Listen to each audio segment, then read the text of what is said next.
Hi, everybody. What day is it? It's Patriot Day. Patriot Day occurs September 11th of each year as a day of remembrance of all the people who died in the attacks on September 11th, 2001.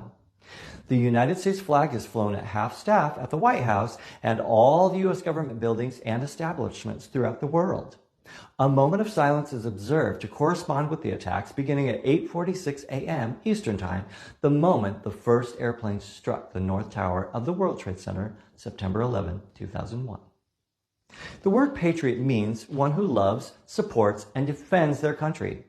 The question is, what does a patriot want to defend their country from? Originally in the United States, a patriot was someone passionate about the colonies being free from British rule. Now, patriot can mean different things because we're not united as a country toward a common goal. We may all love and support our country, but we have different ideas about what we should defend our country from. Unfortunately, the word patriot has been adopted by groups that hate other people within our own country.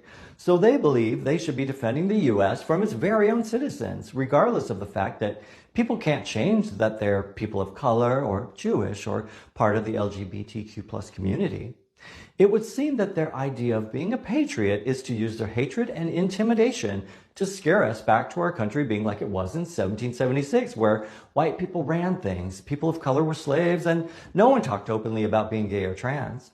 Then they could finally be happy and just live their joyful, fulfilling lives they've been screaming in our faces about for years. But this is never going to happen.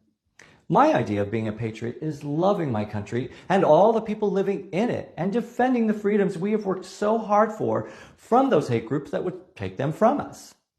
All the people in our country are our country, whether some people like it or not. We are closest to the idea of patriotism when something is a huge threat to our country and we come together, putting our hatred and our differences aside to support each other and get through the crisis.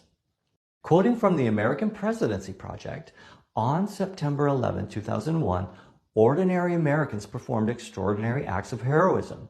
Firefighters and police officers rushed into crumbling buildings and raging fires to save others. EMTs, construction workers, colleagues, and strangers tended to the wounded. Passengers and crew members gave their lives to thwart another attack. And a generation of women and men answered the call of duty by joining our armed forces to defend our freedom and our democracy. These patriots, people of undaunted courage, uncommon resolve, and unwavering perseverance, are forever ingrained in our national character. They are reminders that we are a great country because we are a good people. On this Patriot Day and National Day of Service and Remembrance, we pay tribute to the heroes and victims who lost their lives on September 11th, and we recommit ourselves to the spirit of unity, patriotism, and service that carried our nation through in the days that followed. Let's not wait for the next big crisis to come together and be patriots. Let's love our country and support all the people living in it so we can be stronger and smarter and use our diversity as a strength. Then we can be prepared to defend ourselves against outside forces that want to harm us instead of using our patriotism to divide us and fight against each other. For me, the word patriot has seemed a little scary because of the way people have been using it. But I'm taking it back. I'm a patriot because I love this country. I'm a part of this country and I want it to be the best place for everyone to live and be a positive example to the rest of the world. For me, being a patriot is being able to work together through our differences without hating people for who they are. We should be able to feel like patriotism is a positive thing and not something